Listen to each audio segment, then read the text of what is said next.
one day somebody does something unspeakable to someone else, to someone you hardly knew, and you do something about it because you can. This story comes to us from KPBS News. Following a shooting at the Islamic Center of San Diego in Claremont, California, it left 5 people dead. Police Chief Scott Wall confirmed the incident is being investigated as a hate crime. Chief Wall said police responded to a call from the Islamic Center shortly after 11:40 a.m. and found 3 people dead, including the center's guard. They also found 2 teenagers who they think were the shooters dead in a car. Now, police believe they died from self-inflicted gunshot wounds. They were 17 and 18 years old. So this is every community's worst nightmare. Our hearts go out to the families that are in this moment being notified of what has happened to their loved ones, Chief Wall said. That was during a mid-afternoon briefing. The names of the victims and suspects were withheld pending completion of family notification. Officials haven't come out with a motive, but Wall said that because the shooting took place at the Islamic Center, they're considering this a hate crime until they can show otherwise. The FBI says they are investigating the shooting too.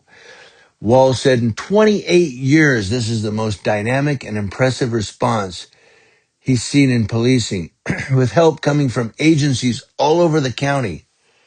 Imam of the Islamic Center of San Diego, Taha Hussein, said the center stands in solidarity with all of the families in our community here and all the mosques and places of worship in San Diego. Said this is something that we never expected. And I would also like to thank all the people who contacted us from all over the country and overseas to offer their condolences. Now, San Diego Mayor Todd Gloria was also present at the news conference. He said his prayers are with the local Muslim community.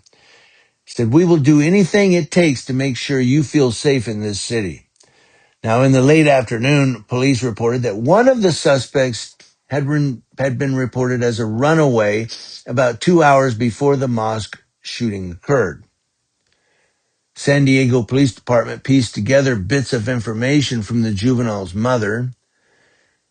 She believed her son was suicidal and shared information that several of her weapons were missing, along with her vehicle. She also stated that he was with a companion who was dressed in camouflage. That's according to the police statement. Via automated license plate reading camera technology, authorities learned that the woman's vehicle had been in Mission Valley, near Fashion Valley Mall, during the morning, but officers dispatched to that area did not locate the car or the suspects there. In a statement, the Council on American Islamic Relations San Diego Executive Director Tazeen Nizam said, we strongly condemn this horrifying act of violence at the Islamic Center of San Diego.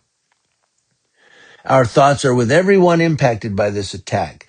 No one should ever fear for their safety while attending prayers or studying at an elementary school.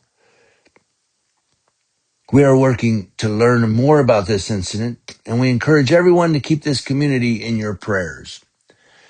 Now, as police responded to the emergency, northbound and southbound Interstate 805 at Balboa Avenue was shut down. Nearby schools were in lockdown. The Islamic Center is the largest mosque in San Diego County. The center holds 5 daily prayers. The center has established the official ICSD Victim and Family Support Fund to support individuals and families impacted by this shooting. And I thought I'd bring that one to you for anybody that didn't know about this and maybe has some thoughts on it. Um, it's all over the news here. I mean, every day I've been trying to find stories. This one has just been 3-4 deep. But yeah, I mean,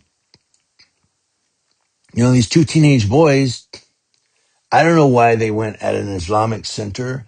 Like they said, they're trying to find a motive, but And a lot of these shootings, these school shootings, these church shootings, the Islamic Center, are young people.